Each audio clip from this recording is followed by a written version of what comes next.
prayer, O God, and do not hide yourself from my supplication. Attend to me and hear me. I am restless in my complaint, and I moan because of the voice of the enemy, because of the oppression of the wicked. For they bring down trouble upon me. In the wrath they hate me.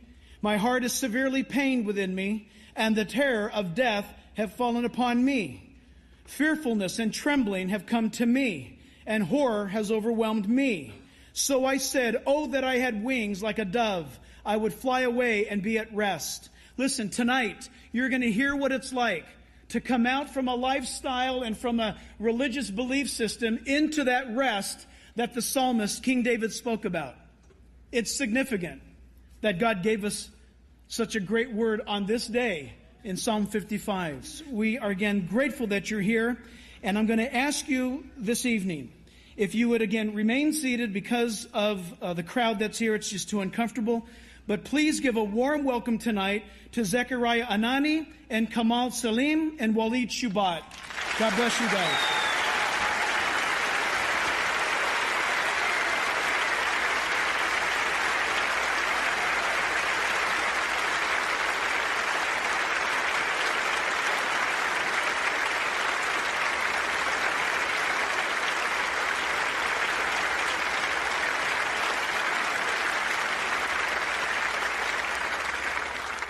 And tonight, to kick things off for us, and it is going to be an awesome night. I know that we've got 2 hours slated of talking. You might say 2 hours. It's kind of normal here, but you will be riveted. Listen carefully. Our intent is to equip you. We are living in days that I believe America, though she may not realize it, she's fighting for her life. And we need to understand that only the love of God and the Word of God can change the hearts and minds of this nation and those who want to do us harm. And I'm blessed this evening to introduce to you a brother that God has done exactly that in his life. So please, as you've greeted these men, now greet our first speaker, Kamal Salim, in Jesus' name. Amen.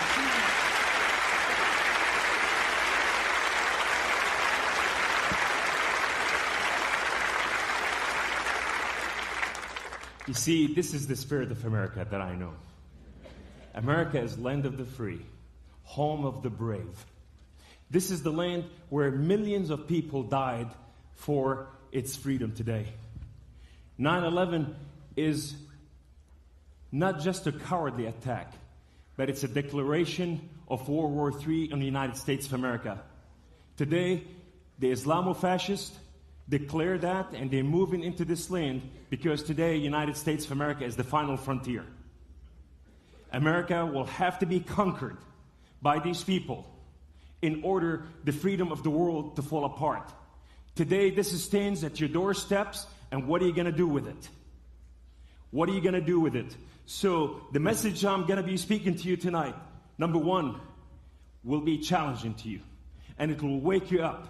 It'll make you laugh, and it'll make you cry.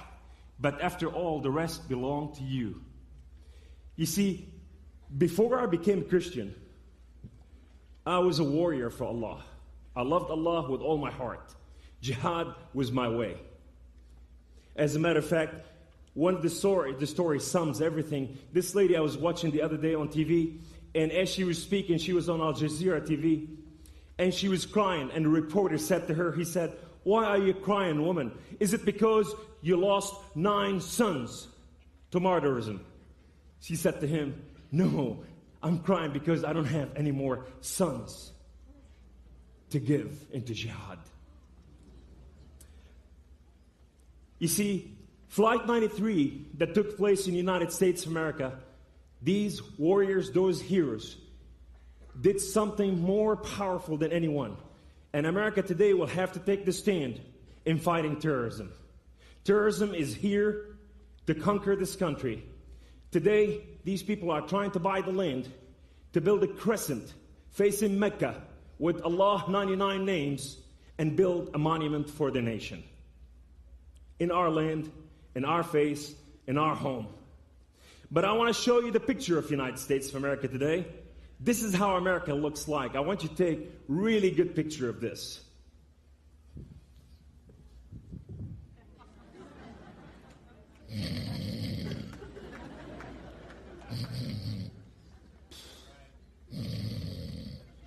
9/11 took place. America woke up and looked around and didn't know what happened. America hit the snooze button and America went back to sleep. You see, one of the two highest commodity today, number one, is alcohol. Number two is mattresses. America loved to drink. America loved to sleep. But we're here tonight for something. I want to thank you for allowing us to be here. I want to honor you for your courage, for opening your house for true cause and true call. Pastor, thank you both for allowing us to be here.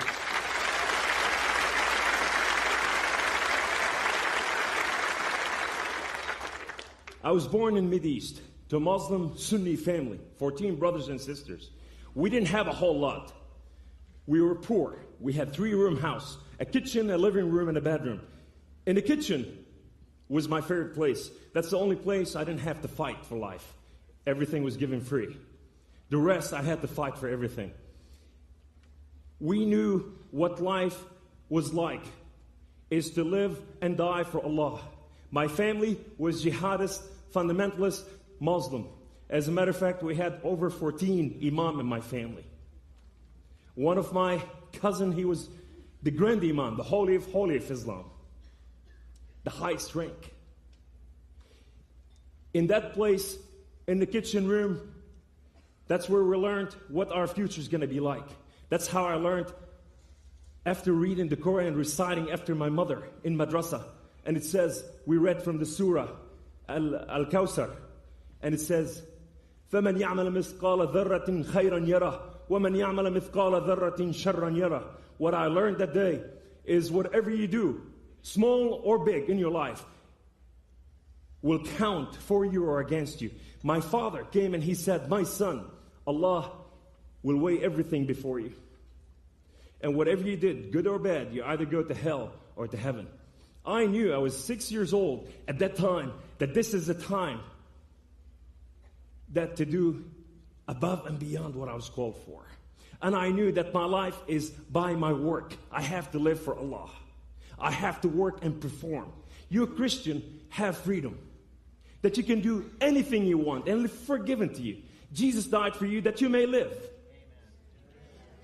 In our world, we have to die that He may live. That's the difference. Martyrism is my free ticket to go to heaven. You see, our heaven has plenty of versions. Our heaven has plenty of alcohol, plenty of beds, plenty of food. That's the promise that's given to us. That's when we finish from this life, this is not our heaven, this is our hell. But when we go up there, everything is given to us. And I said to my mom and dad, how is that possible that we starve over here and now it has to be given to us over there? As a child, I was thinking, and as I read further, my mother one time was reading out of a poet book, and we read after this man, he's a warrior, his name Antar ibn Shaddad, and he said, وَزِلٌّ بِالْجَنَّةِ لَا أَرْضَ بِهِ وَعُزْدٌ بِجَهَنَّمِ أَفْخَرِ مَنْزِلِي. And he said, and to live downtrodden in heaven, I do not desire. But to live proud in hell, this is the place I desire to live. And this is the motto was set for me, to live and die for the cause. It is my mother teaching, said, my son, if you kill a Jew, your hand will light up before the throne of Allah. And the heavenly host will celebrate that you are a Jew killer. It is my father teaching, he said, Islam must dominate, my son. As we read from Hadith is what Muhammad said. That the day of Islam, this is by Bukhari or Muslim, for those who are taking notes, the day of Islam will not come about until the Muslim fight the enemy. Even the rocks and the trees will cry out, Abdullah, Muslim, behind me, infidel, come behead him. This is what I was fed on. You see, the other day I was watching this movie, this program on National Geographic, and they showed this Africana tribe. This man took the scorpion and he started squeezing the poison out of the tail of the scorpion. And then he took the snake and he squeezed the fang out. and it squirted all that poison. And the second frame was this mother birthing this little child. And this child, just freshly out of his mother womb, only his father to take, mix the poison and put one drop on his tongue. And as he did this, and I'm thinking, what kind of father or a mother will allow this to happen to their child? The next picture shows you about 7, 8 kids running into the forest with their arrow and bow, and they're hunting for lunch and dinner. And that day, big snake bit that child right there in his ankle. Guess what happened to the child?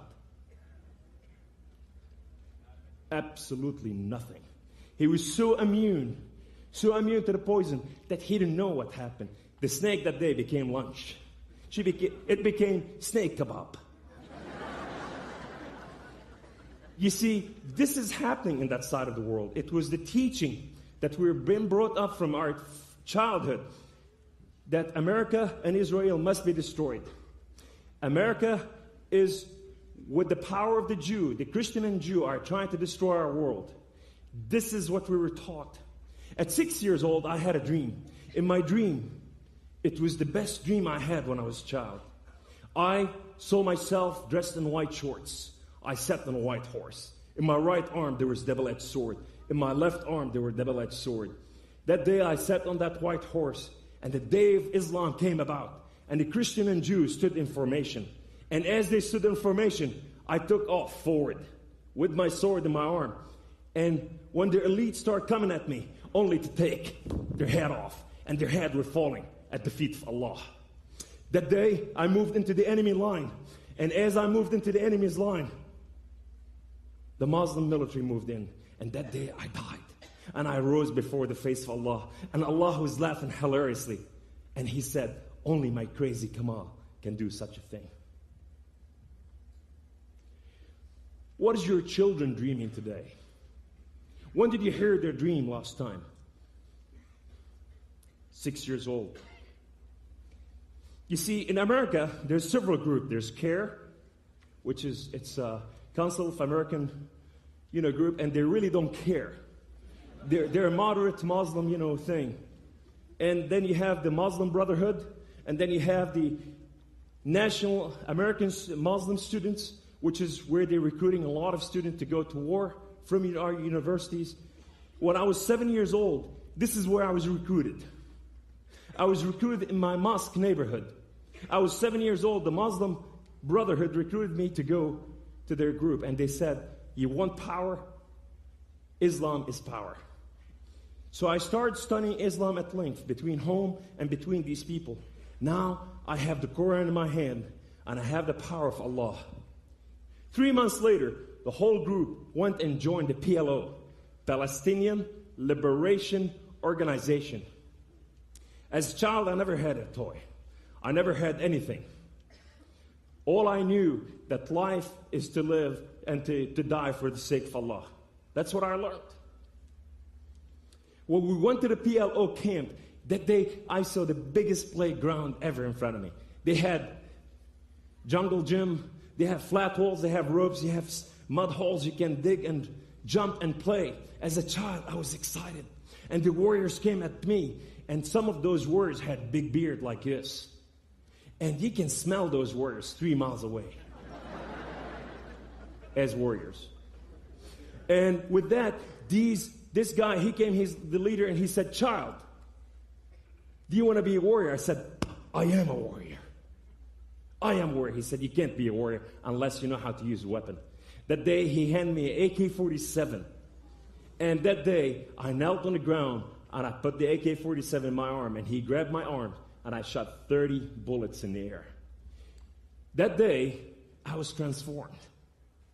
That day, that air that came, the gunpowder that came from the machine gun, it was the air that I needed to breathe. It was my friend. Now I possess both powers, knowledge of Islam and my machine gun. Who gonna stop me? At 7 years old, I went on my first mission, Pastor. We went to the Syrian heights, the Golan Heights, and we ascended from the mountains, and there was tunnels dug underground for miles and miles and miles, and they went inside Israel. On my back, at 7 years old, I had a duffel bag. It had magazines, AK-47s loaded with bullets, hand grenades, TNT blocks with fuses, 9mm and 7mm handgun. This is what I had in my little bag.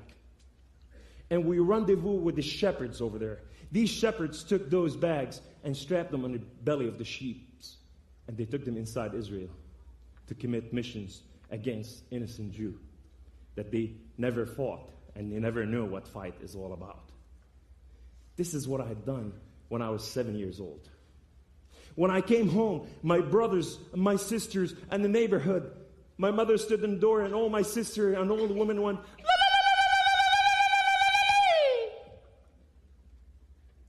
shout of victory. Shout to the heavens of joy. Hail Kamal, the hero of Islam.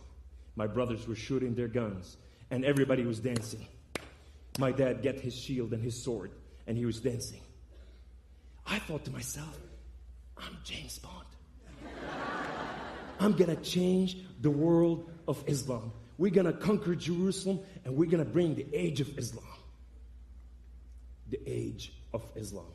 You see, today you're fighting the age of Islam. You are not fighting the 21st century people. You're fighting the middle-aged people.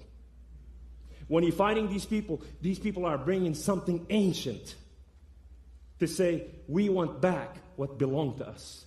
You see, in Europe, these people were marching on a street, in France, in Germany, in Belgium, in Denmark, and they were saying, arm in arm, saying, this is our land, this is our land, this is our land, this is our land. And one reporter said to them, what do you mean this is your land? Is it your land because you are a citizen of this land? They said, no, our ancestor never finished the conquest.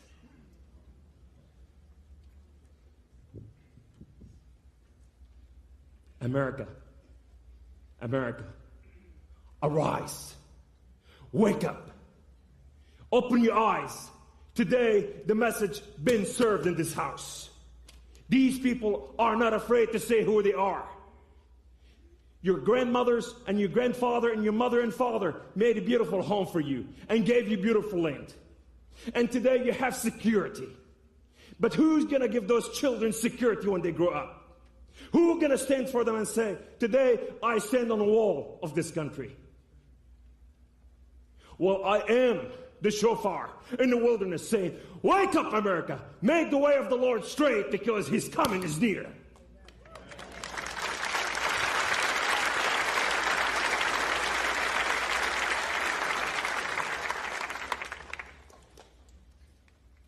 I became a recruiter. I started recruiting other children. Muhammad, next door neighbor, he wanted to be just like me. And he went to his mother, Fatima, and he said, I want to be like Kamal. And Fatima came to me, she said, as long as you bring him back, safe and sound, do whatever you want with him. We took him, we trained him. 7 years old, we went again to Israel. And now I'm telling them, what are we going to do? We're going to be coming back and we're going to be heroes. And they're going to hail us as the Superman of this new generation. And these kids were celebrating, and we went all the way to the Syrian Heights. We descended down in the Golan Heights, and we went into those tunnels. This time, when we manifested over there, the sheep were laying on the ground dead. And so is the shepherd. And it was just one of those slow frame picture. What happened?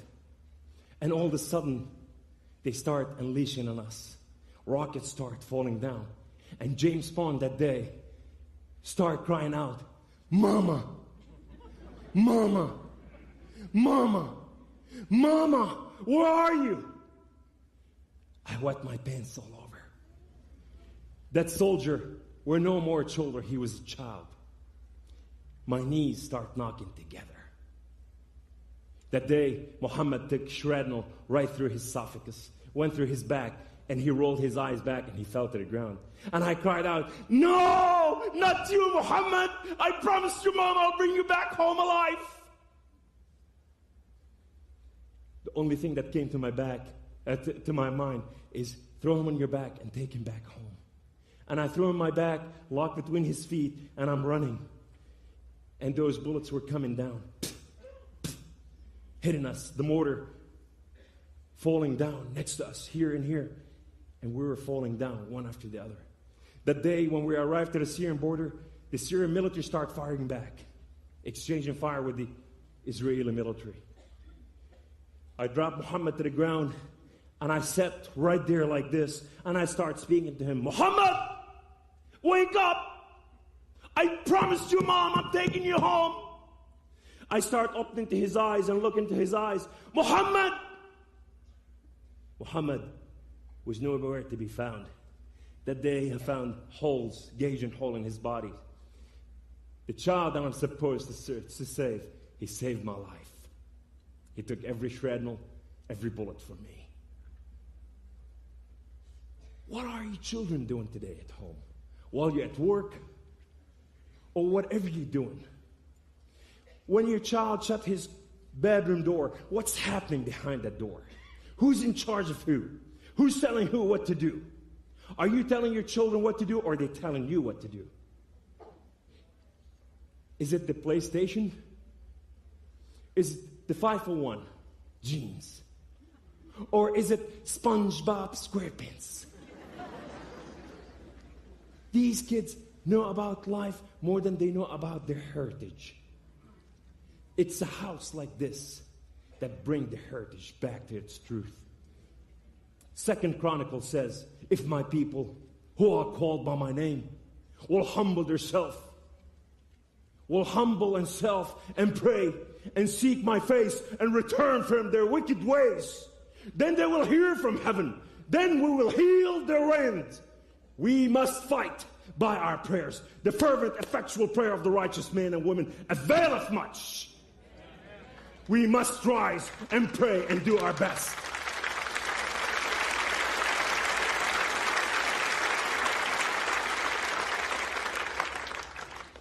You see,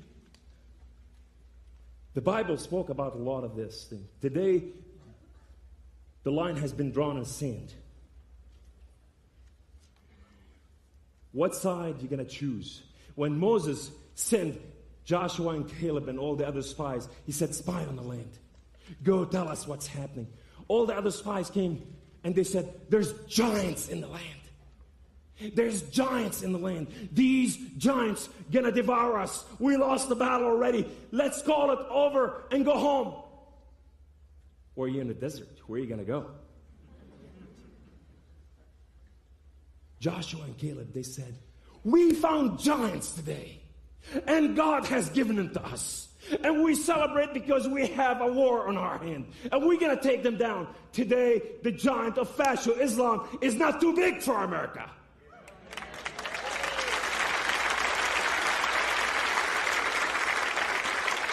But America have to decide whether they can take that giant or not. America must get out of its slumber and must make the choice.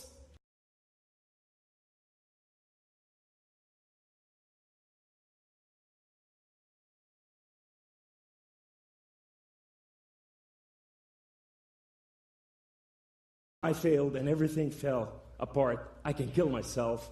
I mean, I can go and die for the sake of Allah. And it'll be martyrdom. It'll be over with. But when I found Christianity, Christianity was something above and beyond. It was delicious. That's where you taste the goodness of God. This is where the lover become to know the beloved. God and his people become like this. When my wife go to sleep, I go on my face like this. Daddy, Father, let us reason together. I love you, and I come before you as your child. I just want to adore you. Jesus, you said, depart from me, I did not know you. I want to know you. I want to have relationship with you. I just want to love you, my Lord. And when you put demand on the anointing of God, and now you call God by his names, and he see what he created is coming to the love of God. The creator of heaven and earth come and embrace his child and says, welcome home, my child. Welcome home, my child. Welcome home, my child. And when you get used to that taste, you don't want to go anywhere else. Whatever issue you're dealing with, put it aside and put demand on the anointing of God, His grace and His mercy. And say, Daddy, Father, your word said to knock and seek and ask. And I stand before you as a child. Come, let us reason together. This is what makes the difference between a child and a warrior. Our weapon of warfare is not carnal. It's made for the destruction of stronghold and high places. So when you stand, put the full armor of God and stand your ground and let Him know who you are. I just came from Seattle. In Seattle, I went to hand some Christian material to the Muslim festival. And as I went over there, I went by that mosque to hand those gifts. And these men came rushing out of the mosque after they finished their prayers. And he ran at me and he said, "What's wrong with you, Christian? Are you coming to evangelize us?" He said, he put his face right to my face, his nose right to my nose. And he said, "We take 20 to 25,000 out of American people every year. We convert them to Islam." And that's true statistic. He said, "We are having your children, and your children are converting to Islam." He said, "We will seed your women. We will have your economy. And by the grace of Allah, this country is given to us. And we have nothing but time. Nothing but time." This man just came out of the mosque. And the first thing I want to do when I saw him, that old Kamal came out. The first thing I want to go like, "We shall lay our hand on the sick and they shall recover." Bow! But there's something was bigger than that. And that thing, I don't know how to do it, but I surrendered to it. And I grabbed this man, and he's bigger than me. And I grabbed him and I said, "Jesus loves you, and so do I. Jesus died for you that you may live. If you died today, will you be tomorrow?" This guy broke out of my arm. He's going, "What in the hell are you saying?" And he starts screaming at me. You see, these people are trained to do a lot of things, but they are not trained how to defeat love. It's the love of God that overcomes all fear. When fear comes with all his warriors, all giants marching in, the word of God says, the battle is the Lord. The battle is the Lord, for the battle is given to him, and the victory is yours. That's the promise of God. I came to the United States of America because I survived many of my best friends. They died one after the other. I buried hundreds. One of them my brother. I lost one after the other. And I thought, Allah saved me for such time as this. David must conquer Goliath. It's Kamal versus America. How do you conquer Goliath? You cut his feet from under him. How do you do that? Today, the Muslim for a semester of 2005, they opened 45 Muslim public schools. 120 new curriculum, Islamic curriculum, taught from first grade all the way to the universities. The Wahhabi lobbyists, the Saudi Arabian government, pouring billions of dollars in the United States of America. 85% of the Muslim mosques belong to the Wahhabi, which is the jihadist mentality.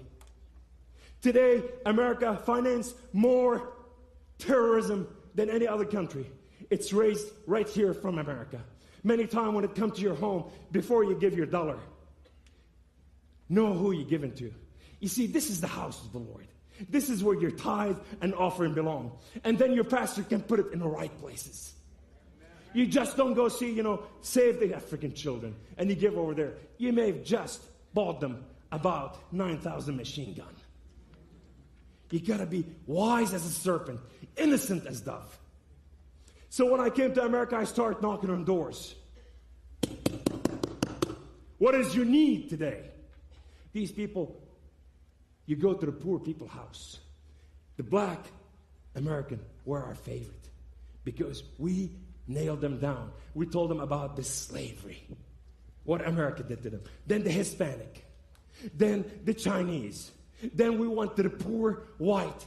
Look what the government did to you. Where is that Jesus of yours? That the Son of God that you said He is? Allah sent me to meet your need today.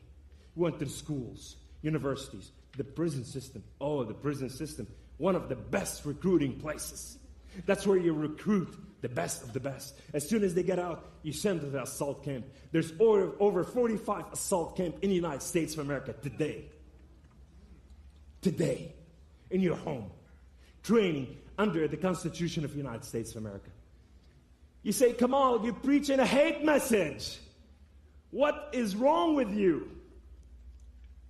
Okay. Good question. Who asked that? Here's the thing. When you say, this is what's happening, this is what's going on, when we hear people are murdered in Sudan, in Lebanon, in Kosovo, the Christian being killed and murdered, and non-Christian too, Jewish in Israel, and many other places. And when Hamas killed Fatah, and Fatah killed Hamas, nobody did anything. Today, Hezbollah in south of Lebanon trying to take over Lebanon. So many things happening. And these Muslims, the one they said, well, I'm a peaceful man. I have not done anything against this America. This is what we need to see. This is what we need to hear. This is what we expect from you. To walk on the street and say, Allah bless America. We stand with America against this terrorism act. We need to hear from you that you love this country and you care for her and you're willing to die for her. As a matter of fact, when the recruitment take place and what they send them to Iraq or whatever they said, we don't want to go. You see, it's not conditional. This is America, land of the free, home of the brave. If you come to this country, we welcome you to live and enjoy life and celebrate life and live just like we are living today. Rich. But if you are going to bring your condition and bring your condemnation and bring all this other stuff, my call today is go home. Go home. Go home. Go home. Go home. You see, millions of people died for this. 9/11, over 3,000 innocent people died. I've been told that my watch is not working. 1985, I was driving down the road. And as I was driving down the road, I cut through a lot of things now. And I was going from mission to mission. I was driving in this red Mazda RX-7. Rotary engine, red color, black leather seat. Like a butterfly. I still have 7 minutes. 8 minutes.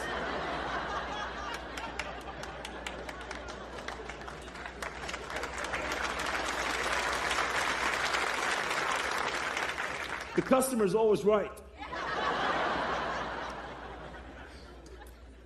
I got in a car wreck. What happened is this guy drove in front of me. I hit the brakes in my car. My car spun around. I went to the other side of the road, and only an 18-wheeler was waiting to embrace me. I ejected out of my car, broke the seat belt, fell in a mud hole in my neck. That day in a mud hole, I cried out, Allah, where are you? Allah, I'm your fierce warrior. Where are you? That day, Allah was allergic to mud. He didn't come down. This man came running to me. His name was Eddie. He looked at me. He said, everything's going to be all right. My brother is chasing the other car. Then I called the ambulance. They're on the way. We're going to take care of you. And I'm going, who in the world is this guy? And as I looked at his face up there, he was smiling just like this. And I go like, I wish I can get up from my feet and show you a couple of tricks to wipe up that smile. The ambulance came and took me to the hospital. As I arrived at the hospital, there's a trauma team waiting for me. Dr. Steve was the head of the trauma team. He was an orthopedic surgeon. And he said, I understand your name is Kamal. I understand you have no insurance. I understand you have no family. I understand you have no friend. I understand you have no life. And he said, but you know what? We're going to take care of you. And everything's going to be all right. And the minute I heard that, I'm going like, it's conspiracy. I've been found out by these demons. And as I looked at his face, he was just... I'm going, these people practice. And they laugh in our pain. 2 days later, I wake up in the hospital room. This time, Dr. John came in. Dr. John works out. Now he's buffed, he's big. He's the head of physical therapy. Good morning, Kamal. And I see you have no insurance. I see you have no family, no friend. You have no life. But you know what? We're going to take care of you. And everything's going to be all right. And I'm going like, no, I am doomed. You see, what I didn't understand, that these men rose up that morning and they put their fisher net on their shoulder. And they said, I'm looking for the catch of the day. And Kamal was the fresh catch that day. 5 days later, Eddie came to visit me. And as he walked to the hospital, he's checking on me. How you doing, Kamal? I'm in the hospital. How you feeling? I'm in the hospital. Are you going to be all right? Yeah, I'm in the hospital. What don't you understand? Guess who walked in the room?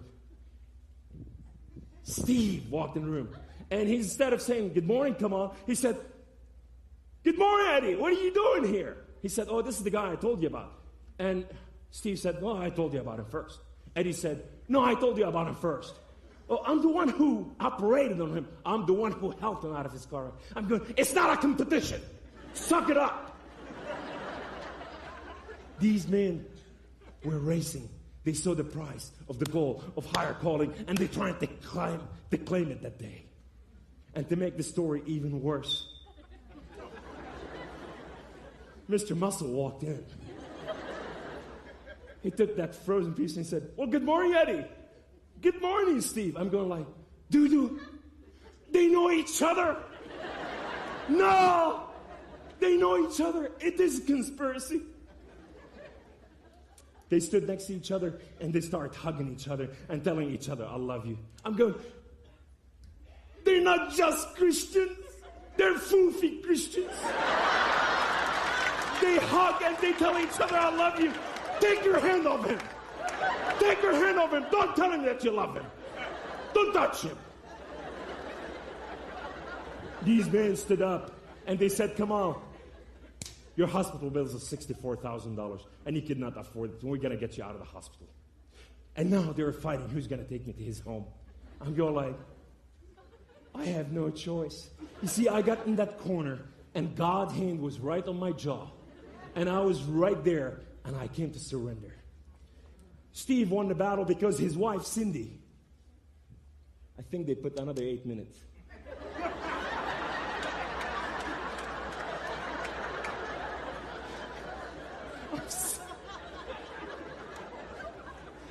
Okay, I better stop very soon.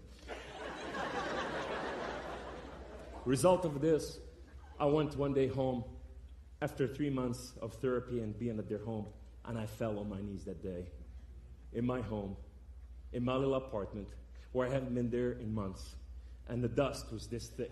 You see, I'm allergic to vacuum cleaners. You see, I'm the natural man who doesn't vacuum. He opened the window, and the wind takes its course. That's the life of the warrior. And that day, as I fell on my feet, I was so confused, and I put my hand to the heaven. I said, Allah, Allah, Rabbi wa Mawlay, my Lord and my King, why did you let something like this happen to me? Allah, these people are not what I thought they are. Allah, these people have relationship with their God. I want to have a relationship with you too. When they prayed, they said, we heard God saying this and that. I want to hear from you. I want to hear that you love me. Guess what Allah said that day? Not a stinking word. And I thought, maybe I should die just the death of the warrior. Finish it right there, right now. And what happened that day, as I went to grab my gun, I heard a voice. And the voice said, come on, the Muslim and the Jew and the Christian believe in God of Father Abraham. Why don't you give God of Father Abraham a chance? The minute I heard that voice, I fell on my knees and I put my hand to the heavens and I cried out to the God of Father Abraham, God of Father Abraham, if you are real, would you speak to me? God of Father Abraham, I need to know that you are real. And that day, my eyes, my inner eyes and my inner ears were open. My spirit man for the first time woke up in his entire world. And I saw him in the magnificent, in the presence of his glory. Even the trees and the birds of the heavens were crying out glory to his name. And I said, my Lord, who are you? He said, I am that I am. I'm going, what is that supposed to mean? He said, I am the Alpha, I am the Omega, I am the beginning, I am the end, I am everything that is in between. I have known you before I created the foundation of the earth. Before your birth, I created you and loved you. In your mother womb, I have created you. He said, rise up. You are my warrior. You are not their warrior. And as I rose up, my entire body was intact. My body was healed. And I knew I stood before God of heaven and earth, Jehovah God Almighty.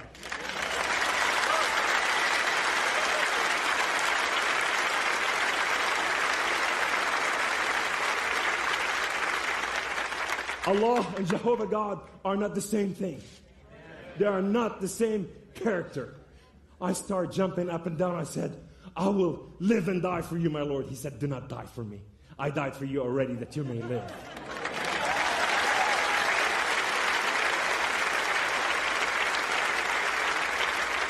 How can you compete with a God like this? So I said to him word for word, I said, I will go and grab them by the skin of their teeth and by their eyelashes and make them Christians. And he said, the harvest is plentiful. The workers are few. Be an ambassador of mine. I celebrated my ambassadorship only to realize there's a million of you. Are you celebrating your ambassadorship? Are you using it today? The first man I led to the Lord, I'm sure he's not having any kids today, because when he came out of his car that day, I saw him and I ran to him. All I knew that I was Christian and I didn't know anything about him, and I jumped up and down and said, I'm Christian and so should you. And he looked at me and said, all right already, don't hurt me. And I'm going, it's working. Thank you for allowing me the extra time. God bless you. To God be the glory. To God be the glory. To God be the glory. To God be the glory.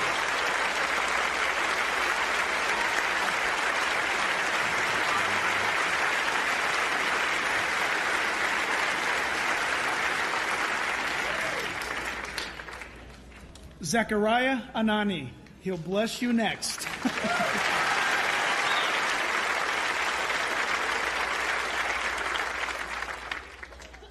Two important things. First of all, bear with me. I'm a teacher. I'm not a preacher. Different than him. And second, you have the accent, not me.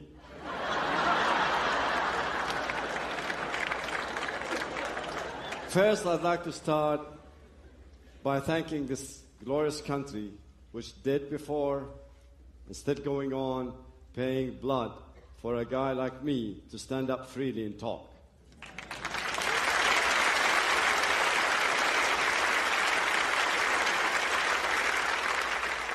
I got a story to tell you. My name is Zakaria Hassan Anani. It's a very well clerical name in 3 different countries. In Egypt, in Jordan, in Lebanon. My great-grandfather came from Egypt as an imam. Imam is the highest clergy in Islam. He was sent to Lebanon, so he was leading in a mosque. My grandfather became an imam for another area where I was born, called Gbairi in Beirut. My father skipped the road. He was a womanizer, alcoholic, anything would provide him to be a holy man. So the family thought that I'll carry the torch. I'll be the next one as an imam in the family. So I was introduced to Islamic school since I was 3 years old. Learning Quran, mimicking, praying, doing everything which is start from the beginning, make this small tree grow up to be a strong one. With all of that, by the age 13, God had blessed me with a body. I was almost 150, 80 pounds of muscles, and I was really strong. Now I'm diabetic and I'm shrinking. Thank God. By that time, I was really rebellious. The PLO had their warriors marching in the streets. And with conviction of my religious uprising, I really wanted to be a warrior like those warriors. I wanted to go and fight and carry at the end the skulls of my enemies and hit the gates of heaven with it and threw it in front of the throne of God, Allah, and says, here's my prize. So I went and joined the militant fragments, which was created by then, small Muslim militant fragments created by them by PLO. It was okay for the family because only according to the Islamic doctrine, only the warrior who dies killing in the battlefield would reach to heaven, and his family is to be feared and respected. So I was trained when I was 13. I had my first kill when I was 14. They celebrated I became a man. This kind of life, this kind of training, this kind of rigid life, at the end, with all the blood and all of that suffering within selves, will also take you in either one of the two ways. Either will make you a lunatic, very lunatic, dedicated Muslim like the people who did the towers, or the zeal will disappear and there will be nothing left but a killing machine. In my case, the zeal, the religious zeal, had disappeared within a few months, and there's nothing left but a killing machine. This kind of killing in life make you reach to a place where life meant nothing whatsoever. Neither yours, neither the others. I'll share you with a story. One time they bring this very, very religious guy to my group. He started knocking on our doors at 3 o'clock in the morning for the first prayers. I reach up to him in the kitchen next day, put my hand around his shoulder. This is very friendly. And says, don't wake me up at 3 o'clock in the morning. I don't want to come to the prayers at 3 o'clock in the morning. He looked at me in a very stiff way and said, my duty is to come and wake you up. It's up to you to come to the prayers or not. I looked at him in a very challenging way and said, you come and knock on my door at 3 o'clock in the morning. I'm going to shoot you. He knocks on didn't believe me, knocks on my door at 3 o'clock in the morning. I pick up my 9mm from under my pillow and look at the door, measure with his chest and shoot him through the door and go back to sleep. As simple as that. So life went on like this, really bad. And I lived in a way I was content and accepting and believing very much that I'll never, ever, ever, ever reach the 18th or the 20th of my life. I'll be killed before then. That's why after later on I became a Christian, it took from a missionary 2 years to teach me to eat with two hands above the table. Because I used to eat all the time with one hand above the table, and the other hand is on my knees where is my pistol. So, one day, I was about 2 months to be 17 years old. One day, my whole regiment wasn't there, and I felt bored. So, I decided to go to a theater where either I'll see a good film or I'll pick up a good fight. I go to this theater, which is 300 seats, and there was only one old man, and the film was dull. So I left. I was supposed to turn left to go to the bus, to go to my area, yet I turned right. And at the corner, there was a gathering. I said, yay, this is a fight. So I dashed. A few feet away, here stands this American, talking to someone else.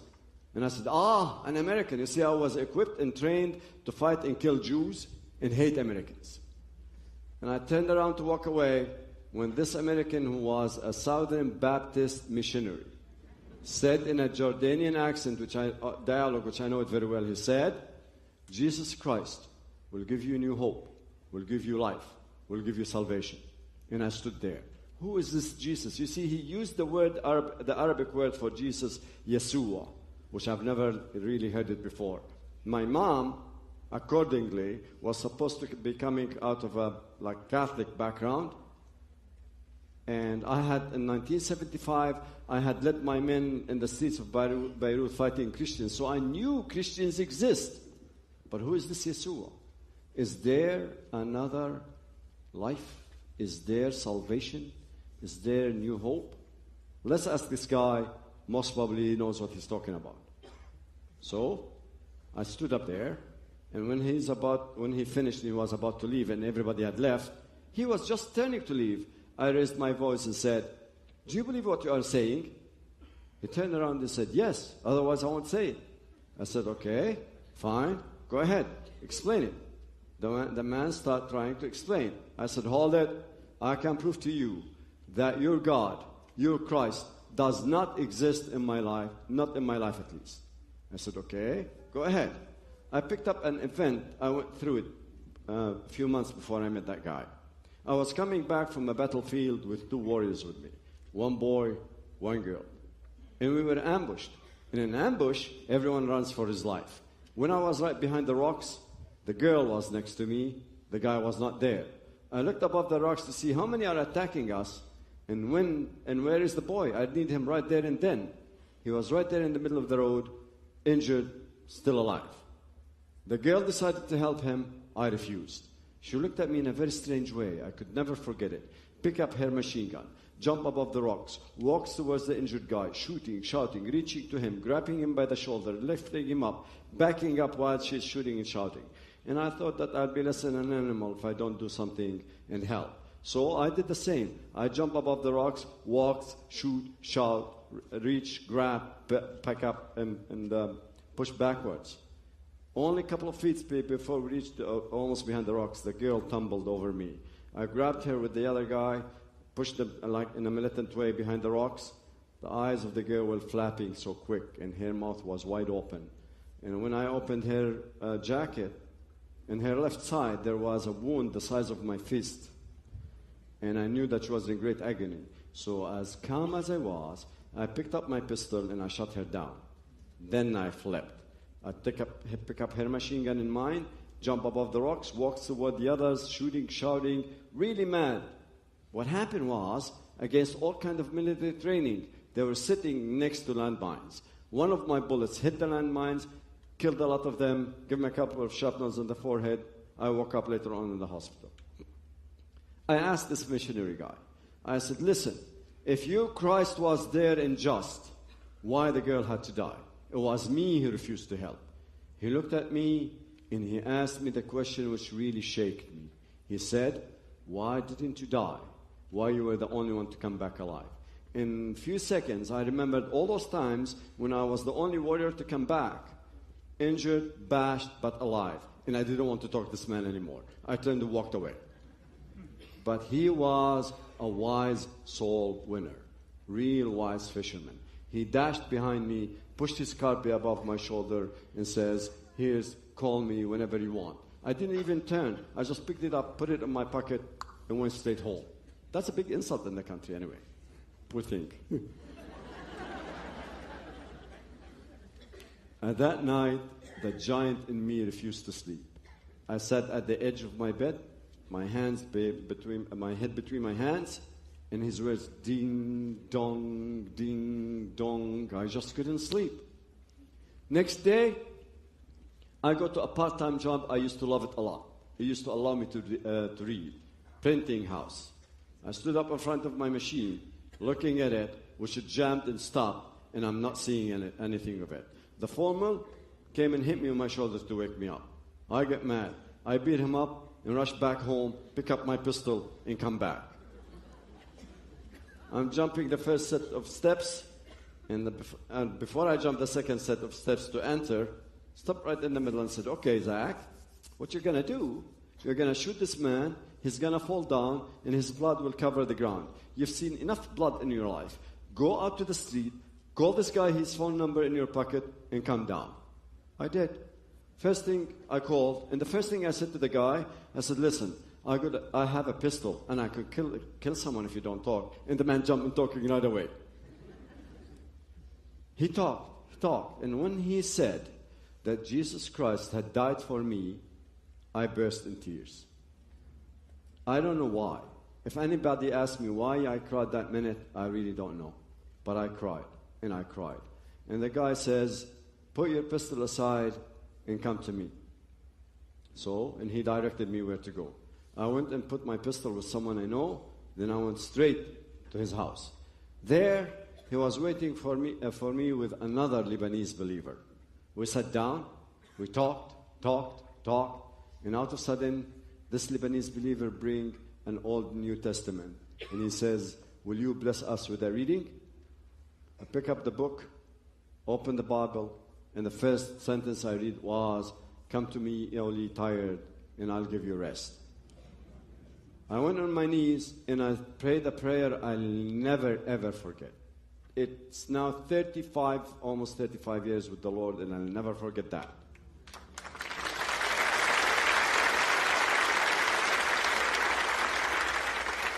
I said to him, Jesus, I don't know you. I've never met you. I've never heard about you. This is the first time someone tell me about you. First time I hear about you. I'm a very bad boy. I've cheated, I've lied, I've stole, I've committed adultery, I even killed the human beings. Everything you can put it under the line sin. I tell you, I've been there. And I don't ever think that I'll be a good boy again in my life. But I promise you only one thing, that I'll try. You help me, you change me, I surrender my heart and my soul to you. And then, after I prayed this prayer, I went out, got my pistol, and went to walk with my beside my best friend for years. Seashore. Lebanese western borders is Mediterranean. We have the longest shores ever. And whenever I used to be feeling depressed or sad or really pressured, I used to go and sit at the seashore, talk to the sea for a while, and listen to the waves for hours. That day, I did that.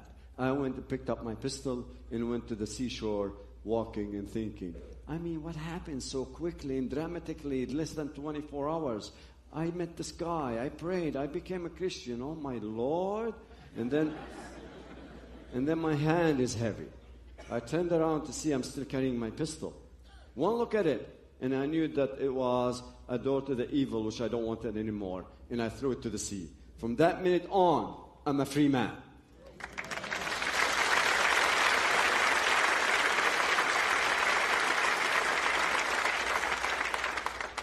Maybe because I came from background which is life is tough, where open flesh, broken bones, and even bleeding, and even death is exactly, to me, it was like going through a door or drinking a cup of coffee.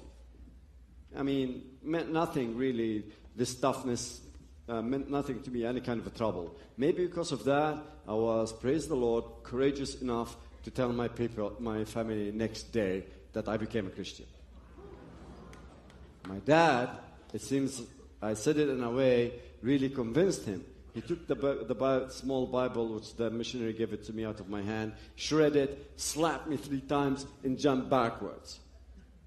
And I calmly, believe it or not, I mean, I was a warrior. I would really kill someone easy. Yet, I looked at my dad so calm and said, look, you destroy my Bible or you beat me, it doesn't make a difference. A Christian is a Christian.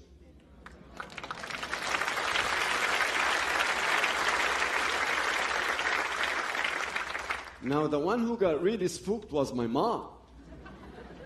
She went out to the street, took all the neighbors, all the buildings, all the homes, knocking at the doors of each one and every one of them and says, look after your kids for my kid. He became a Christian. So my news spread out so easy in the area. But, believe it or not, the first couple weeks, no persecution. You know why? Because every time in the battlefield, I would drop someone, and 2 or 3 warriors would admit that I'm the one who dropped them, they'll give me a point on my chart. I walked out of fighting life with 223 points in my chart. So who wants to tangle with a guy like me? Nope. And actually, later on when persecution came, believe it or not, they couldn't convince any warrior in my area, the Gbairi, to come and attack me. They had to recruit 3 warriors from another faraway area.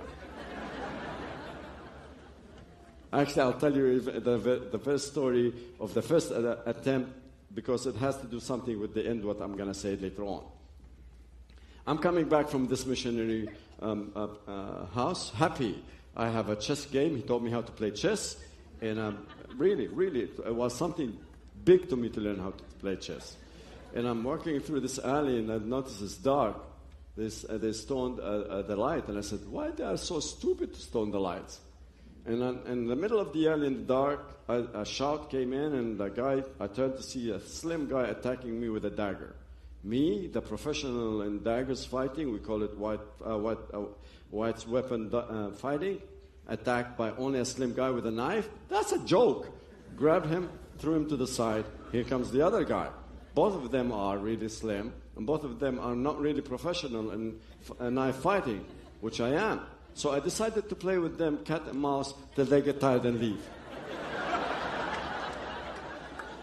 In the middle of the fight, here comes turn. Why should I turn? Turn. My enemy is right in front of me. Why should I turn? Finally, I decided to obey the sound. I turned to see a flash coming down.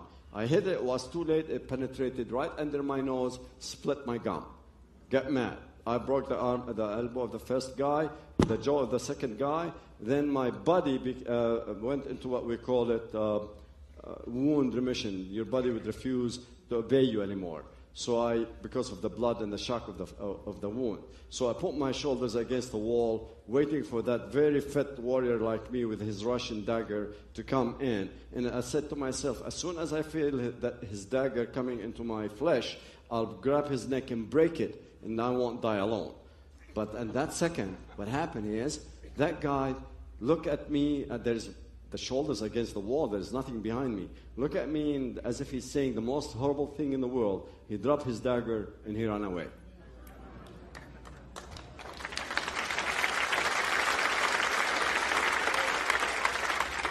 So persecution really didn't come directly.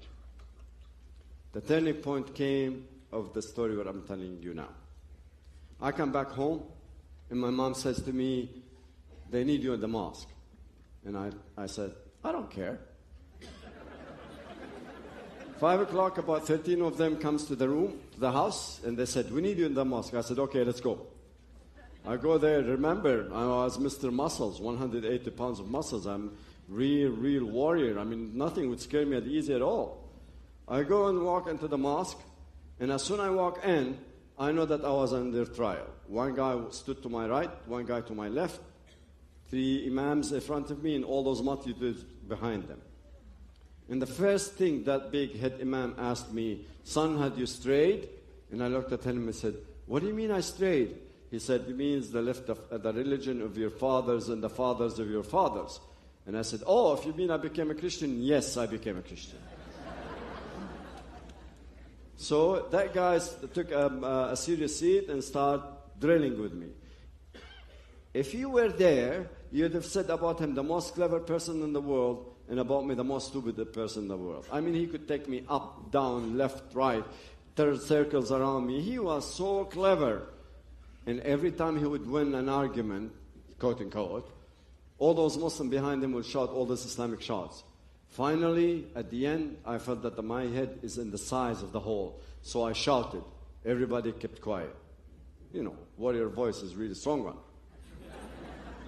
And I looked at the guy very sincerely and said, look, maybe what you are saying is right. Maybe what I'm saying is wrong. Maybe what you are thinking is right. Maybe what I'm thinking is wrong. Even maybe what you are believing is right and what I'm believing is wrong. But there is something planted in my heart. Not you, not 10 people like you, not any force in the whole universe can shift me a little bit. Do whatever you want. The guy took a serious seat.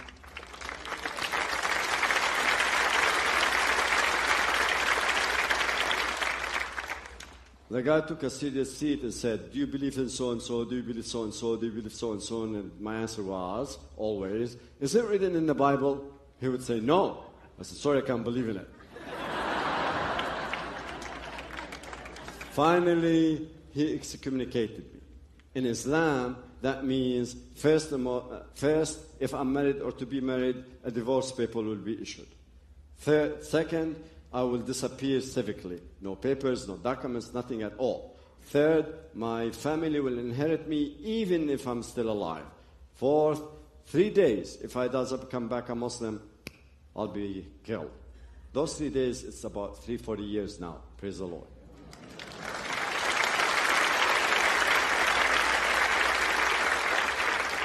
My answer was, I shifted my shoulder, who cares? When I was out, those gang who brought me in surrounded me and gave me the worst beating I ever had in my life. They had to carry me back home. But when I woke up, comes the question which changed me and make me stand in front of you. Why? Why it is in Christ, not in Muhammad? Why it is in Christianity, not Islam?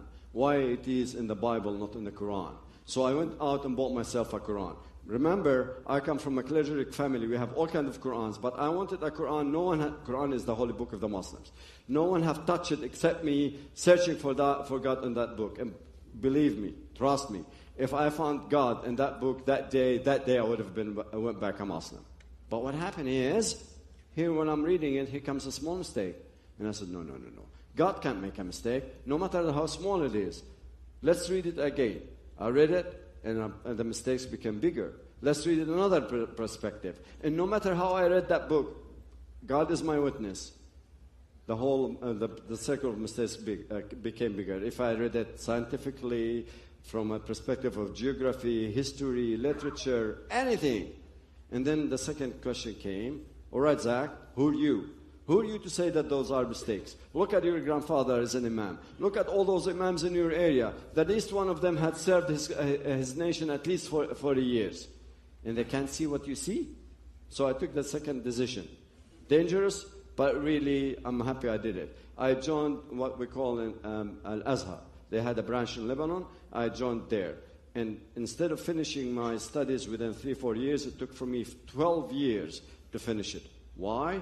Because I had to work and study later on because of the persecution. I'll take you back a little bit with time, and then I'll continue. The persecution really later on came in, but I didn't move from my house. I mean, after the first attack, which I told you about, I did not really leave the house. On the 7th attack, I was shot in the street. Look at that. I fought for 4 years of my life. Thousands of bullets were shot against me. Thousands of bullets I shot. And I've never been shot. And now I became a Christian walking in the street. Someone walks in and shoots me just like that and then. The church moved me to the east side of Beirut. By that time, Beirut was divided in two parts. The eastern part for the Christians, and the western part for the Muslims. And the church moved me to the eastern part with the Christian, where I had a real normal life almost 10 years, where I finished my education by the help of the missionaries over there, graduate, get married, and have children. In the last attempt on me, because within 18 years they tried to assassinate me about 20 times. I have a report this big. I even died once, 7 minutes from a wound in my neck. That's not totally another story. Anyway,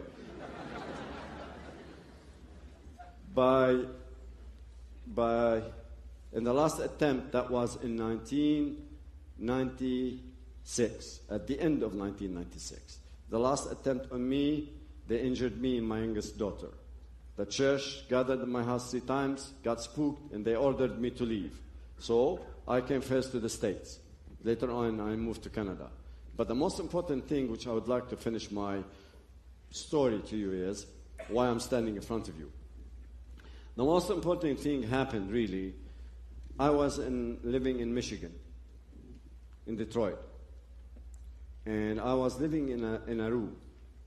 By that time, the American government saw fit not to give me a work permit, and I wasn't medically covered. I reached to a point where I was eating rotten bread and drinking Diet Coke. We lost all our wealth in Lebanon because we had to do a lot of surgeries for my daughters who got injured through the attacks. Here I am, I reached a point where I was really that day, that certain night, I was really mad at God. I couldn't understand why he did that to me.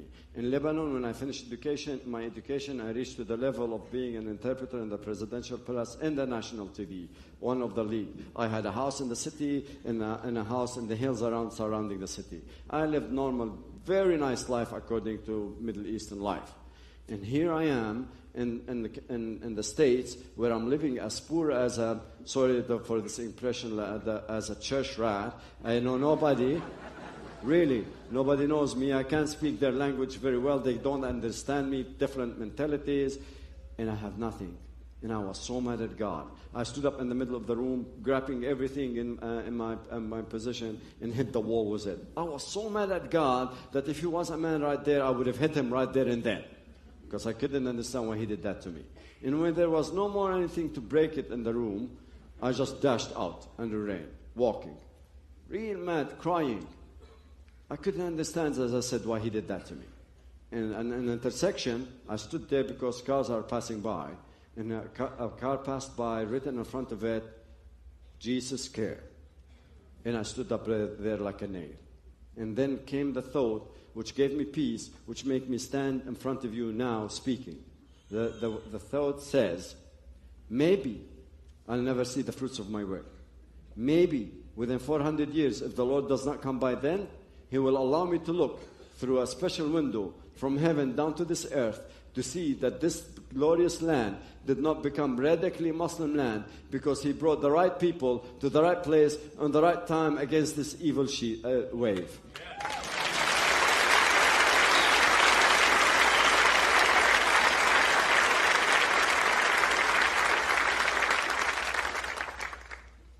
Remember, you ask yourself, why a Muslim would come to a country where he can't practice his religion, he can't practice his laws, he can't bury his dead people, he can't eat the way he wants to eat, he can't do anything really according to his laws.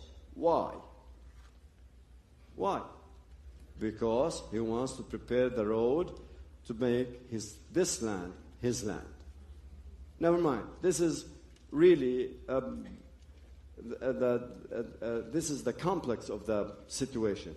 But you have to remember, Islam is dark, but the people, have the right, like you, to be told about the love of Christ and to walk through the golden gates to eternal life.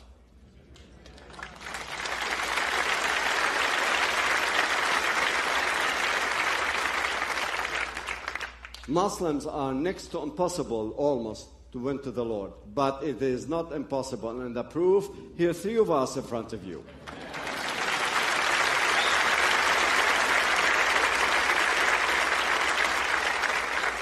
Finally, I feel sorry for you. You know why?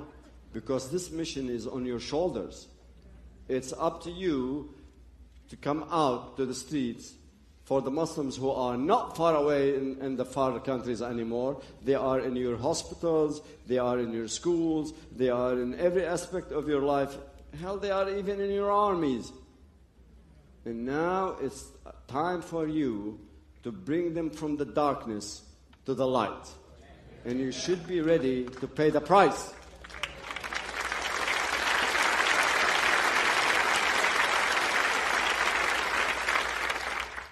I will leave you and finish by one word for you. Love I love you people, and thank you for being this great audience.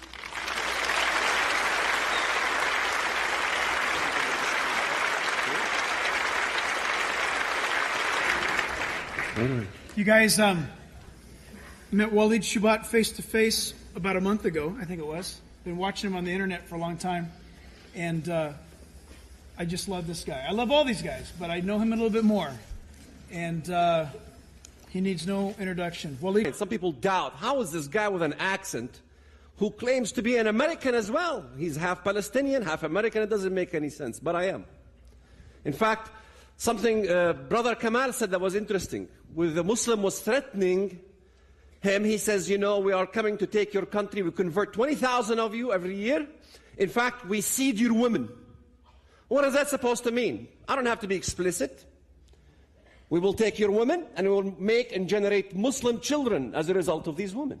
In fact, this is what I was. A Christian girl who is not aware of her faith that much, who becomes unequally yoked and marries a Muslim, can kiss her country, can kiss her freedom goodbye. She visited the Middle East. She had no clue about the Middle East. She had no clue about my father's connections. My father, you know, his father, my grandfather, was one of the best friends of a notorious figure by the name of Hajj Amin al-Husseini, the Grand Mufti of Jerusalem, the Supreme Muslim Council, who was also an excellent friend with a very notorious character by the name of Adolf Hitler. I don't know if you ever heard of Adolf Hitler, but maybe if I bring it to the West and bring Islamism to the West from that perspective, maybe you can see it. My mother didn't realize that when she visited the Middle East, she was 9 months pregnant, she didn't realize that she was never going to be able to go home. She gave birth to myself on the upper room of my grandfather's house in Bethlehem. I was born in Bethlehem the first day she arrived there. And she said they wrapped you with swaddling cloth and they sacrificed 2 doves. And she wasn't kidding. I grew up my life in the Middle East, of course, just like these 2 gentlemen. My mother couldn't say much to me. You think that you can teach your children Christianity if you're an American. You think it's like the movies, but I'm an American. Her passport was taken away. She was literally not allowed. Her whole life story for 35 years is an attempt to escape with the children back to America. Of course, her first attempt to escape to America, she got to the Jerusalem embassy, you know, in the the American Consul General, the embassy in Jerusalem, and she had to do a bunch of paperwork. She had to spend the night at the YMCA hotel in Jerusalem with the kids. And in the morning, as she went to the embassy, she was caught by the family on the entrance of the American embassy, taken home to the house of obedience. My mother began to realize that Islam is like the Hotel California. You can check out anytime you want, but you can never leave. In fact, you will rarely ever hear of a Muslim girl marrying a Christian boy. Can you tell me if you ever heard of a Muslim girl marrying a Christian boy? Why? Because the punishment of a girl who is Muslim that marries a non-Muslim is death by her own family. I would be honored to kill my sister for marrying a Christian. But it's not a problem for a male Muslim to marry a Christian girl. Do you think when the Bible says, young girls, especially young girls, when the Bible says do not be unequally yoked, do you think Christ was kidding? Do you think he was joking? Had you asked my mother marrying a Muslim and marrying out of her faith, before she married my father, she would probably shut her ears to you. Ask her now what it's like to be unequally yoked. There is 2 things in the Middle East we say about women. Girls can cover up everything except 2. When she's in love and when she's pregnant. She can't hide it. When a woman falls in love, she's weak. My first recollection at 6 years old, it was in Jericho, the 6-day war erupted. I don't know how many of you heard of the 6-day war. In 6 days, Israel was victorious. On the 7th day, they blew the shofar, the trumpet, on the Wailing Wall in Jerusalem. My mother was elated and very happy. She knew. She said, I knew that Israel was going to win. I knew because I studied it in the Bible. In fact, if you look at the Bible, very interesting document. It talks about Joshua. Joshua had a 6-day war. Because if you look at the text of the Bible, on the 7th day, early in the morning, the children of Israel arose and walked around the walls of Jericho 7 times. Early in the morning, the day has not begun. That's why Israel had to rest. It is an event that happened in front of the whole world, and God was speaking. I know many of the young would look at the Bible and study the story of Moses. You would study the story of Joseph and Joshua and all these wonderful stories of the Bible, and you would imagine and think to yourselves, wouldn't it be wonderful if I was there when Moses parted the sea? It'll be great. Wouldn't it be wonderful? But we live in a time that you young folks, you young kids, live in a time that is greater than the time of Moses. Because Moses tried to get the children of Israel out of the land of Egypt, one country. Yet, when I was 6-year-old, I witnessed the Jews coming from 100 different nations without even a Moses. In fact, the Bible even foretold about it. The day is coming, saith the Lord, that no longer will the children of Israel say that God, who's brought the children of Israel out of the land of the north, but God, who's brought the children of Israel out of all the lands where He has driven them. What an amazing time that I lived. Yet there is no way my mother could teach me the things that she knew. Of course, living in the Middle East, going even to a Christian school, we learned that all the biblical characters of the Bible. I went to a Christian school, 3rd and 4th grade. They had a good English program. My father wanted me to learn English. I remember walking into this Bible study. I was not allowed into Bible study because I was not a Christian. I was a Muslim. My birth certificate says Muslim. My birth certificate says father Muslim, mother Christian, child Muslim. And then I walked into the class. I wanted to study the Bible. And I began to learn for 2 years that all the biblical characters, Abraham, Moses, Jesus, all these were Palestinian revolutionists. Abraham was a Palestinian revolutionist. Moses was a Palestinian revolutionist. Jesus was a Palestinian revolutionist. The Bible was taught to us in a book as a book of revolution. In fact, you don't have to believe me, but you must believe Hanan Ashrawi, the right hand of Yasser Arafat before he croaked. She said that Jesus is a Palestinian from my country.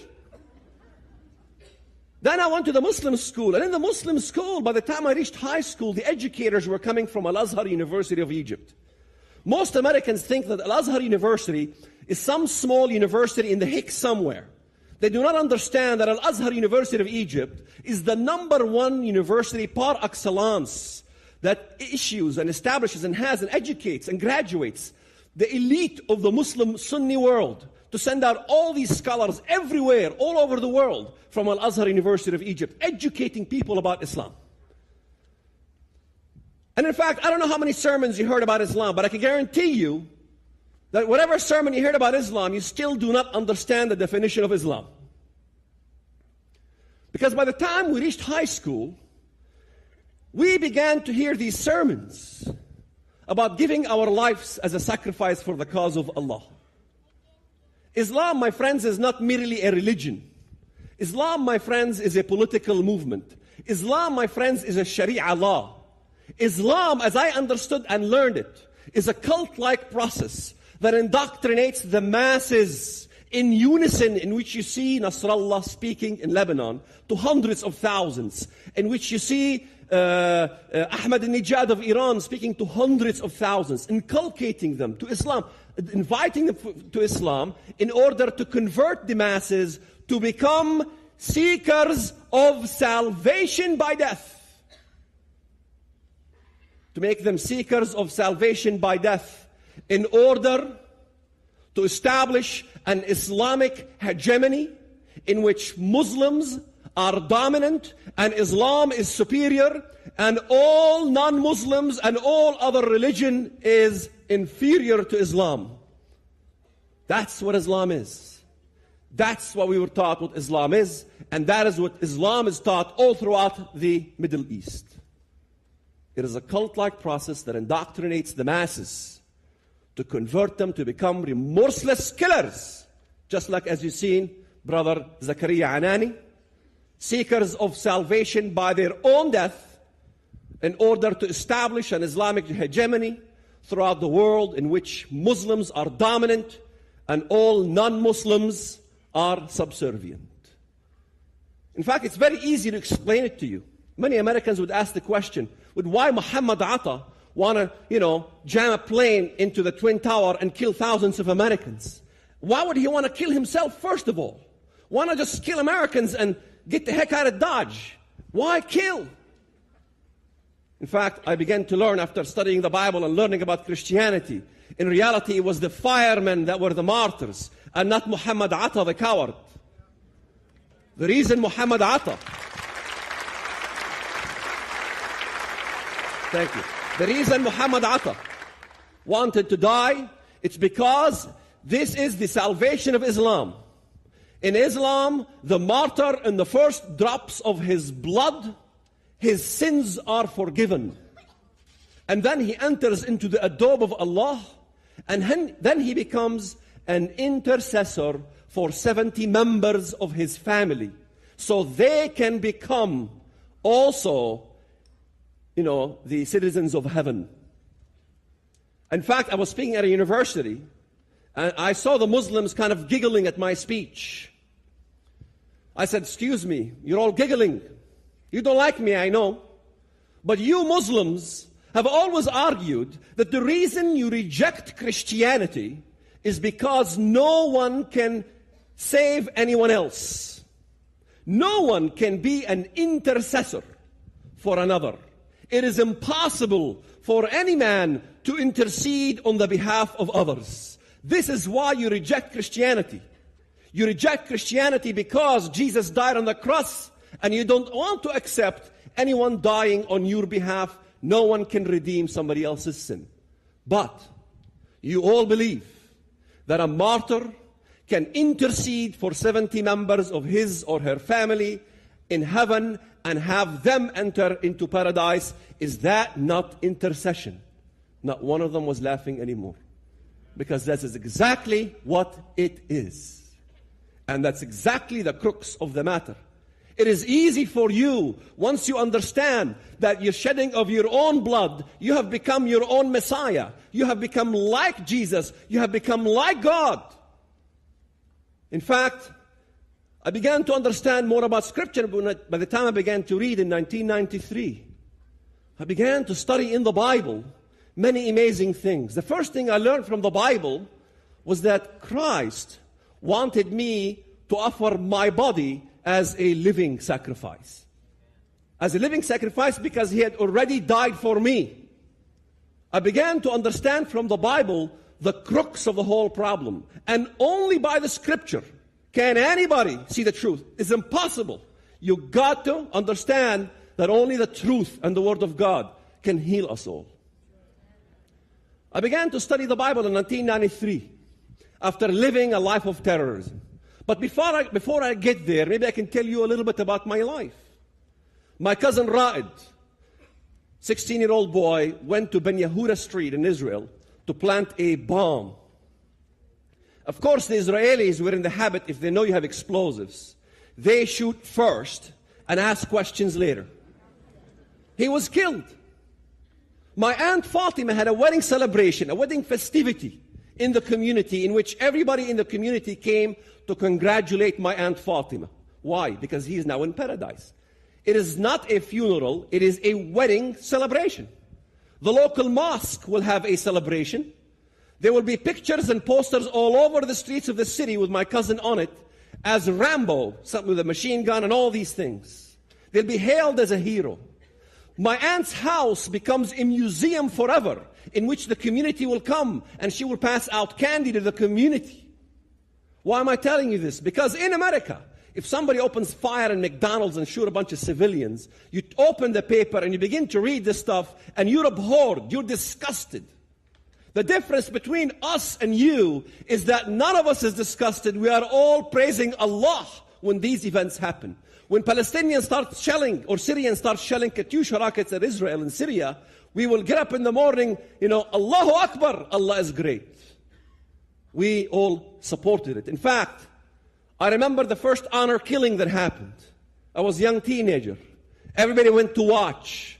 The girl supposedly did something wrong. And the father invited the entire community to come and witness the cleansing of the name of the family. He took his daughter and he sliced her head off on the staircase of the house, and her blood like a sheep running through. They came and they told us the details. You know, there was a little piece of skin left in the back of her neck, and all the school were talking about it like nothing happened. The girl was murdered. The Israelis, of course, arrested the man and put him in jail. The entire community ended up raising a fund to release him from prison. That's not something you Americans would do.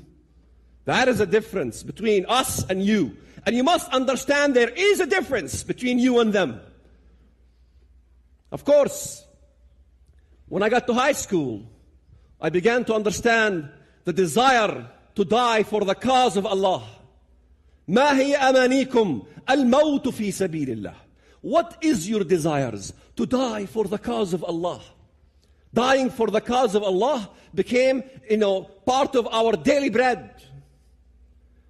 Because the Quran clearly said, وَلَا تَحْسَبَنَّ الَّذِينَ قُتِلُوا فِي سَبِيلِ اللَّهِ أَمْوَاتٌ بَلْ أَحْيَاءٌ عِنْدَ رَبِّهِمْ يُرْزَقُونَ. Do not think that the ones who die in the cause of Allah are dead, but are alive with Allah receiving His blessings. Yes, no, it's not 70 virgins. It's 72 mansions. In each mansion, 72 beds. And on each bed, 72 virgins. But in fact, that's not the main thing. Yeah, it is an enticement. But the main thing was an issue of salvation. Because it's ingrained in every human being to want to know his destiny. Of course, I ended up in America. After planning a bomb in a bank, being recruited by the PLO, I was in prison. I was in the Jerusalem Central Prison. I was on the holiest place on earth, the Temple Mount, with explosive charges in my hand. With a bomb, time bomb. Can you imagine? Smuggled on the Temple Mount, where Jesus used to preach, and where David built a temple. I was there carrying explosives, going down to Bank Laumi Israel in Bethlehem, where Jesus was born. Right there, adjacent to the birthplace of Jesus, was an Israeli Jewish bank that my mission was to destroy. Children running about the bank, and I decided from the last minute to toss the explosive charges on the roof. It exploded 5 minutes later. Had I followed my orders and put it in the trash can at 6 p.m., I would have died as a suicide martyr. I kept the secret within my heart, never told anybody. Ended up in the States, of course, went to finish a higher education, joined the Muslim Brotherhood in Chicago. In fact, my mentor, Sheikh Jamal Saeed, he still runs a Muslim community center, a mosque in Chicago, in Bridgeview, Illinois. He was a colleague of Abdullah Azzam. Abdullah Azzam was the godfather of Al-Qaeda. He was the mentor of Osama bin Laden. Can you imagine people who know the mentor of Osama bin Laden are roaming free in your country, running mosques, and the FBI are doing nothing to arrest them? They're right here. I was there, under the ground, here in America, in basements, preparing for a jihad against you, sending recruits to Lebanon to fight, raising funds so we can destroy your nation. That was way in the late 70s and early 80s. Long time ago. I was an interpreter. I remember even my interpretation, inviting Americans to join for a Middle Eastern cultural party. Of course, the Arabic language, when I did my translation for the posters, the Arabic language will say rivers of blood. We will send recruits to Lebanon. Bring your friends so we can raise money for the PLO.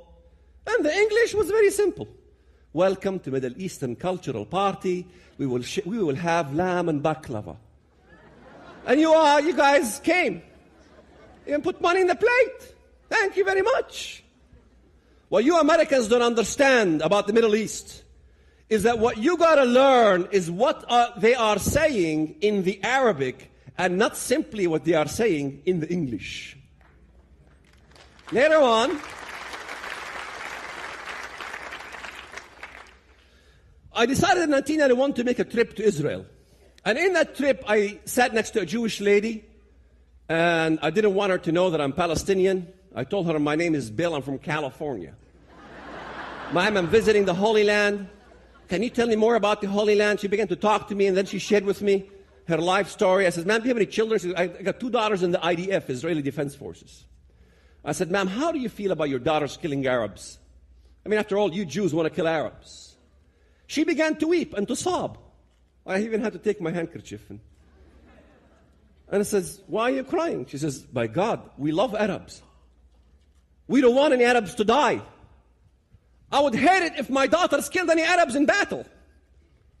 I said, wow, maybe she uncovered my cover. I mean, Golda Meir was saying, you know, we will have peace when the Arabs love their children more than they hate us. And I began to think about her words and say, I disagree with her. We will have peace when Americans and Israelis will love their own children more than they love false peace. I went over home and I began to see the family. And I began to take trips around the area and I began to see graffiti all over the walls. I began to ask my uncle. I said, Uncle, I'll make a bet with you that I will not find 1 square meter of wall in the entire country that doesn't have graffiti. I won the bet. You couldn't find a square meter in the entire Palestinian areas that didn't have graffiti. I am not talking about gang graffiti. I am talking about unusual graffiti you America has never heard of. نقرع أبواب الجنة بجماجم اليهود. We knock on the gates of heaven with the skulls of Jews. How must we go to paradise? By knocking on the gates of heaven with the skulls of Jews. نحن الذين بنينا حصوننا من, what do you call skulls? What is skull in Arabic? Jamajim. Sorry, I forgot the Arabic. We built our forts from skulls. This is a song that we sing. We built our fortresses out of skulls. And you think we're talking about that allegorically? No!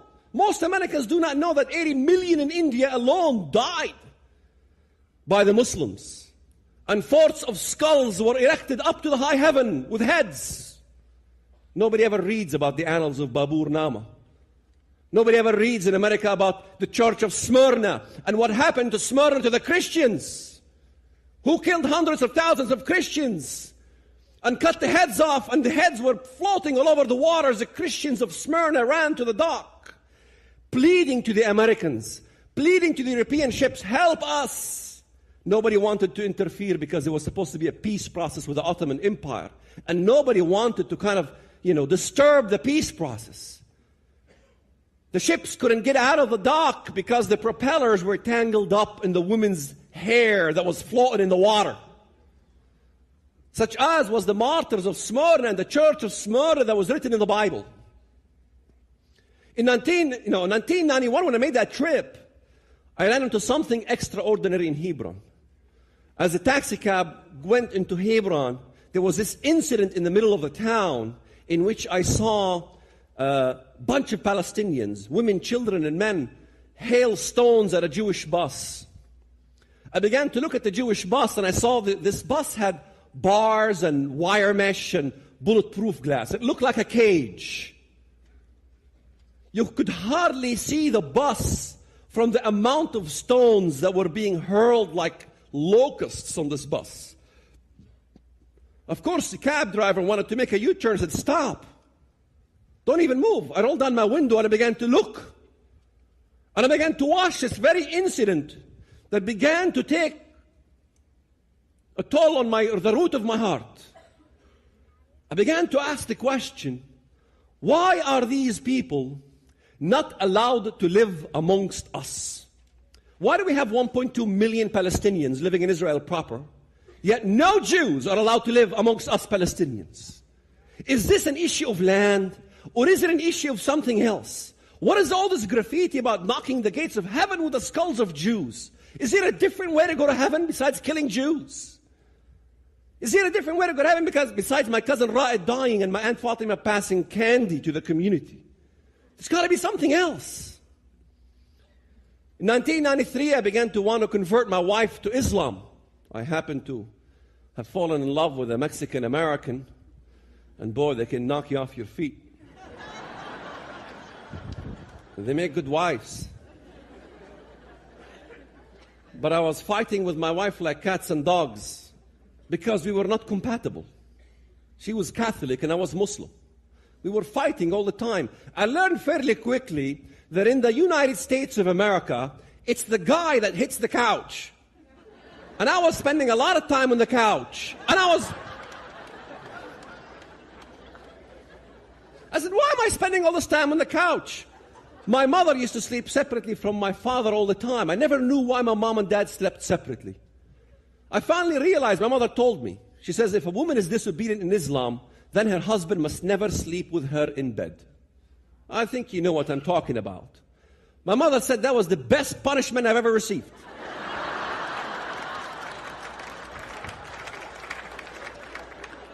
Sleeping separately from my wife, I remember one time I began to reach out to pray to God. I said, the God of Abraham, Isaac, and Jacob. I wanted to address God in a way that was acceptable in both Christianity and Islam. We both believed He was the God of Abraham, Isaac, and Jacob. So the God of Abraham, Isaac, and Jacob, show me the truth. I seek the truth. Show me the truth and I will do your will in my life. I will die for you. I will do anything for you. You know what happens when you pray in the name of the God of Abraham, Isaac, and Jacob? You dial the right number.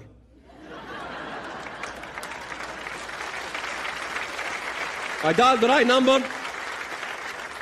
Somebody else picked up on the other side. And a hunger, because I was a doubting Thomas, a hunger came into my heart to want to begin to study the Bible, supposedly to prove to my wife the corruptions in the Bible so I can convert her to Islam. I said, God of Abraham, Isaac, and Jacob, show me if the Quran is the truth, because I think it is the truth.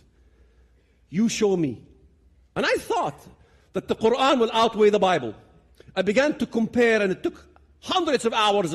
I spent a year comparing the Bible with the Quran. I began to see the story in the garden. I began to look at the relationship between the devil and the woman. I will put enmity between you and the woman. Not the man, the woman. Why?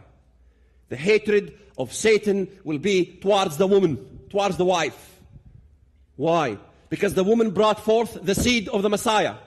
The woman brought forth that one man that redeems the world. He hates the production of whoever produces the Messiah. He hated that woman. I began to understand that the God of the Bible loves the woman, has a special honor for the woman. Because Muhammad said the woman has half a brain. In fact, most Christians, when they read their Bible, they do not understand why. Why does it say the Antichrist? He will not honor the desire of women. He doesn't say he doesn't desire women. He says he does not honor the desire of women. He doesn't care about women's wants and needs. He does not respect their rights.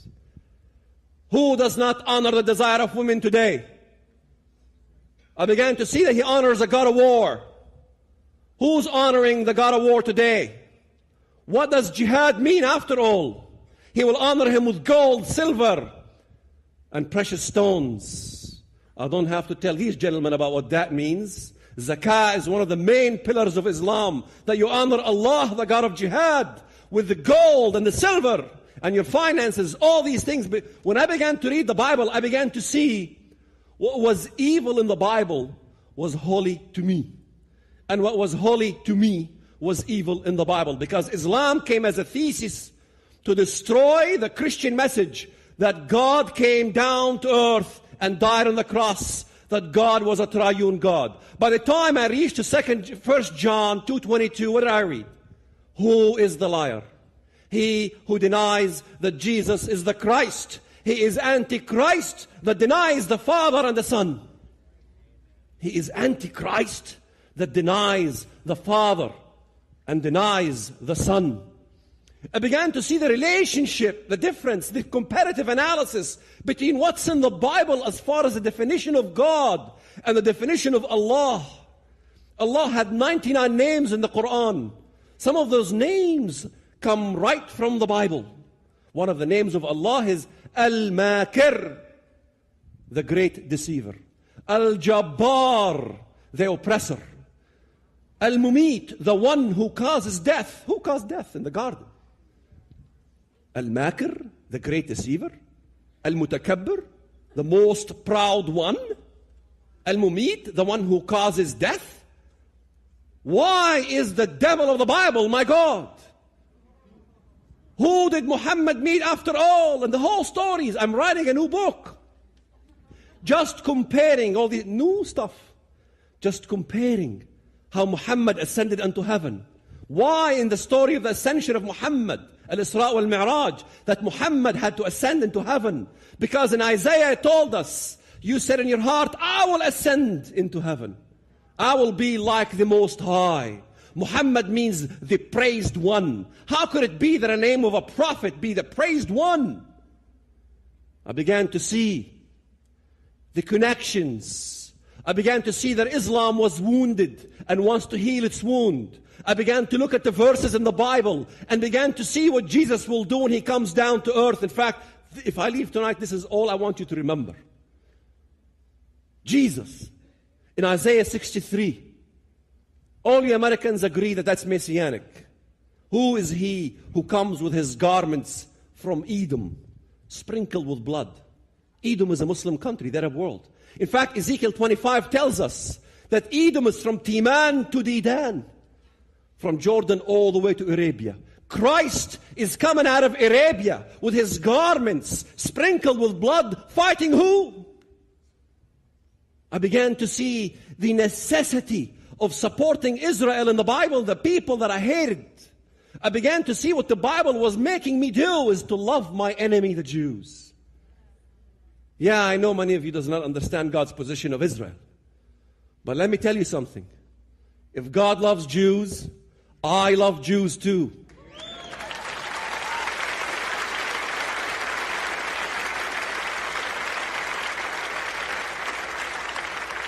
And you can spell it any way you want. You can spell it J-O-O-Z and put it in your bumper sticker, I love Jews. I was in the Arab TV today, and Arab Christians don't like Israel that much. And I say, I'm sorry if I tell you my testimony that I love Jews. What did Jesus do for me? He made me love Jews. Everything, Jews, Jews, Jews. If you don't love Jews, I feel sorry for you. Because Antichrist comes to divide the land for gain. It's in the Bible. He will divide the land of Israel for gain. In Joel chapter 3, most Christians don't know, even Christ will judge the nations. I will gather all nations into the valley of Jehoshaphat, and then I will enter into judgment with them on the account of my people, my heritage Israel, whom they have scattered among the nations. They have also divided up my land. Divided up my land. You don't care about the land? Okay. Antichrist wants to give Jerusalem to the Muslims. Antichrist wants to give Jerusalem to the Muslims. And you support giving Jerusalem to the Muslims. What side are you on?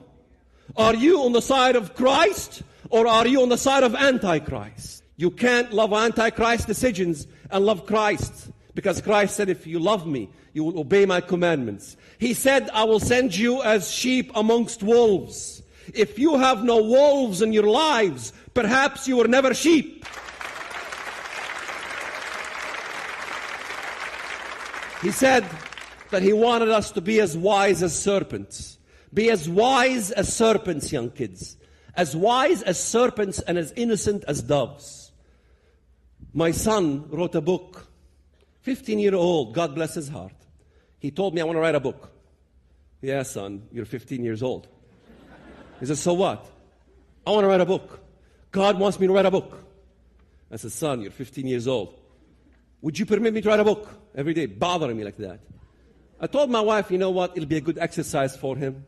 We'll delete it off the computer when he's all finished. I said, go ahead, son. You're allowed to write a book. Never promise your children something you can't fulfill. he began to write. He stayed up till 1 o'clock every day for a full year. Son, it's bedtime. He says, Dad, you promised. By the time he finished this whole manuscript, every day I would come home, he would be talking to me about it. Look what I discovered today. Not now, son, leave me alone. By the time he finished this whole manuscript, I said, okay, son, I will do you a favor and read it for you. Thank you, Mr. Shoebat. And I began to read, and read, and read, and read. And I go, this is better than anything I have ever written. I said, son, how did you come up with this? He said, Dad, I want to put a filter in the youth's mind. What the youth of America is missing is that they don't have filters in their brains. They need a filter to be able to filter right from wrong, good from evil. They need to understand Satan. They need to understand the serpentine wisdom. They need to understand how they can tell something demonic or not demonic. I must expose, Nietzsche. I must expose Nazism. I must expose abortion. I must expose all these isms that are being taught to the schools. I must expose Richard Dawkins and all these names he was throwing, amazing stuff. Then he got on the radio and he began to debate adults and crush them on the radio live. Out of the mouth of babes. I told my wife,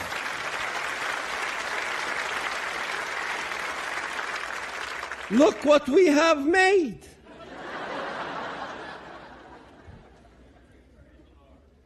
I began to write as well, and Dear Muslim, let me tell you why I believe, why I left jihad, and all these manuscripts. And I began to go all over the country, all over the world. I began to share the truth. I began to get on CNN, on BBC in England, and all of this place. And I remember, I walked into the BBC in England. And in the BBC in England, they wanted to crush this guy, Walid Shoebat. After all, he's got an accent. So they had a panel of 3 discussion at the BBC. I began to explain to them that terrorism and Islamic fundamentalism has nothing to do with land.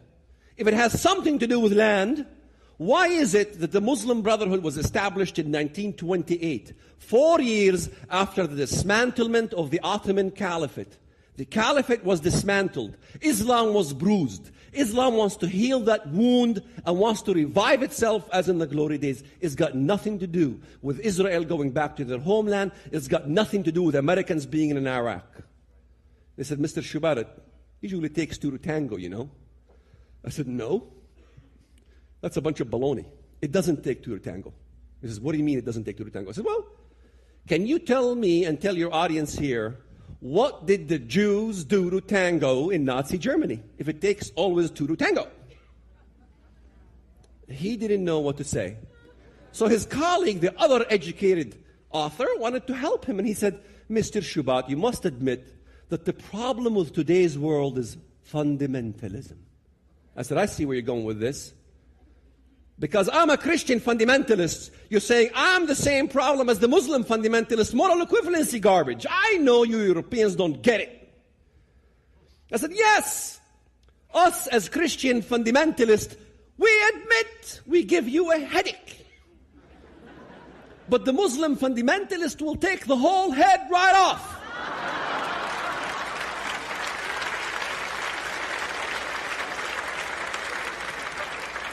And Winston Churchill warned us. Winston Churchill was a wise man. He was my great-grandfather's friend. I even have newspaper clipping with Churchill visiting my American great-grandfather. Can you imagine? My Arab side, Hajj Amin Husseini Hitler. On my American side, Winston Churchill. Lady Astor hated him because he tried to fight Nazism. And this is nothing new. This is Nazism with a religious twist.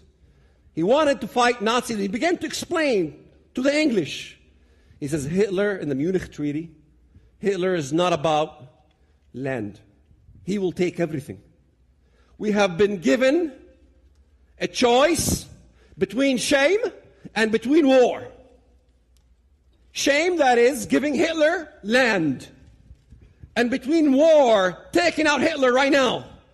We have chosen shame and will end up in war. They hated him for what he said. He was not popular. Lady Astor in the parliament said, Winston Churchill, I hate you very much. If I was your wife, I will put poison in your tea. He said, ma'am, if I was your husband, I would gladly drink it.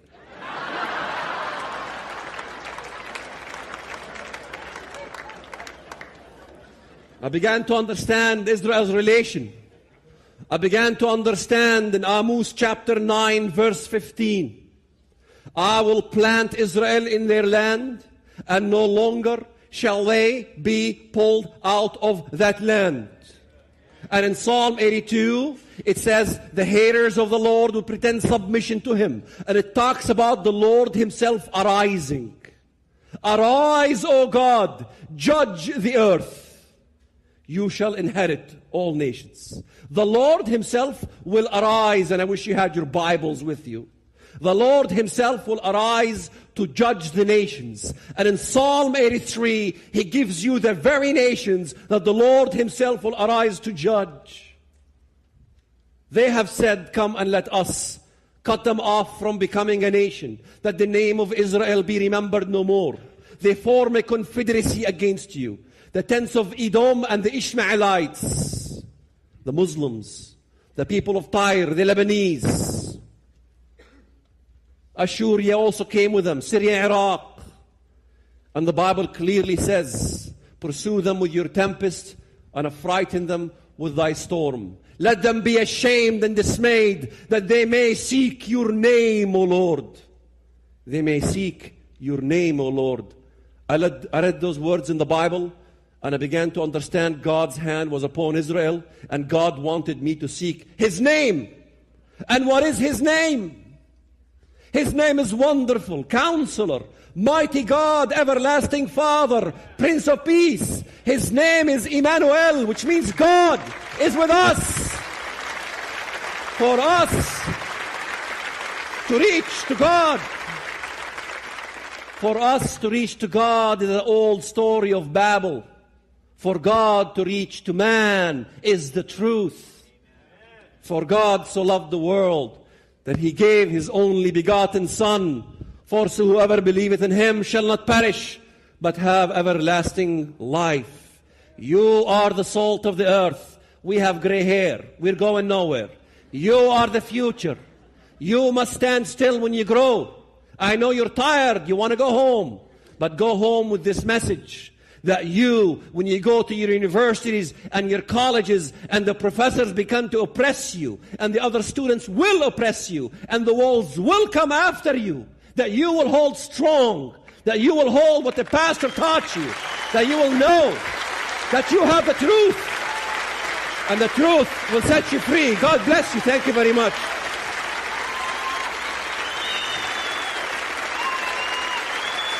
Thank you. Thank you. Thank you. Thank you, Pastor. Thank you.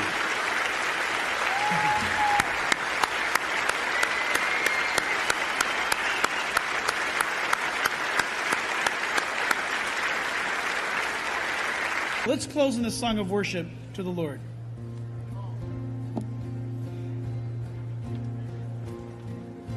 When even though I walk through the valley of the shadow of death, your perfect love is casting out fear. Sing it together. Even where I'm caught in the middle of the storms of this life, I won't turn back. I know you are near, and I will fear no evil, for my God is with me. Yes, if my God is with me, sing it loud. Whom then shall I fear? Whom then shall I fear? And we sing, oh no, you never let go. Through the calm, through the storm, oh no, you never let go. In every high, every low, oh no, you never let go. You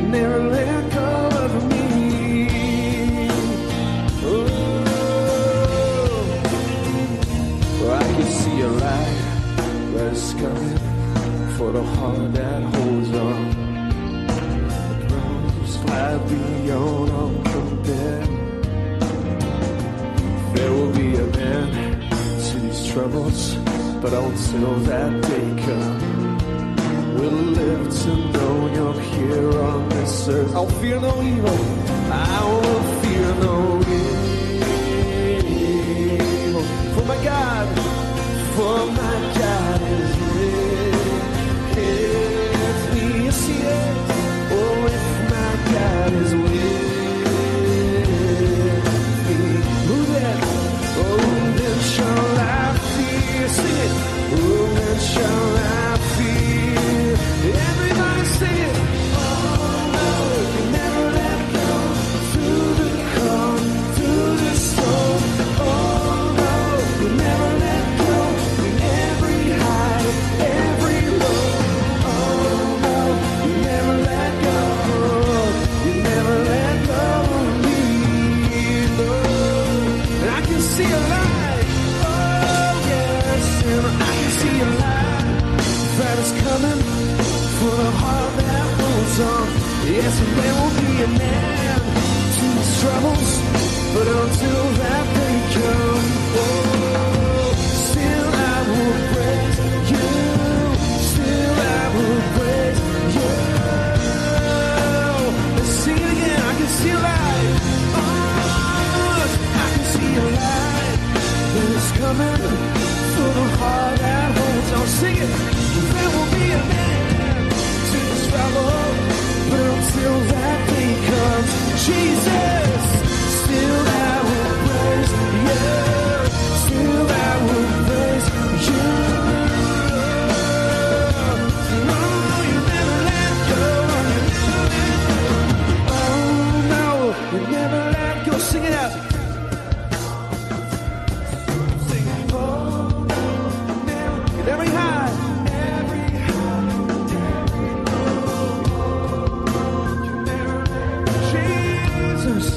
You'll never let go of me.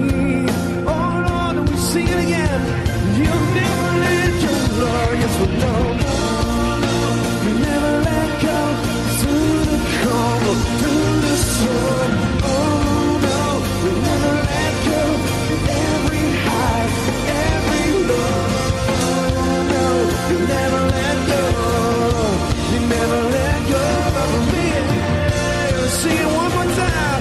Sing it, never let go, Lord. I know you know, yeah. No, no, you never let go through the calm, through the storm. No, you never let go. Every high, every low. No, you never let go. You never let go of me. Oh, Jesus, say. Lord, you never let go of me. Never. Lord, I know that you will never let go of me. Oh, Lord, Lord, you never let go of me. Yes, yes, Lord, Jesus, we love you. Shall we feel, Lord? If God is for me, who can be against me? Thank you, Jesus.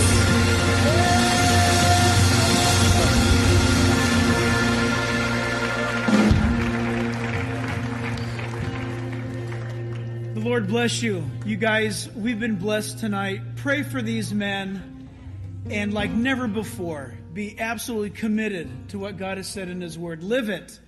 In Jesus' name, God bless you.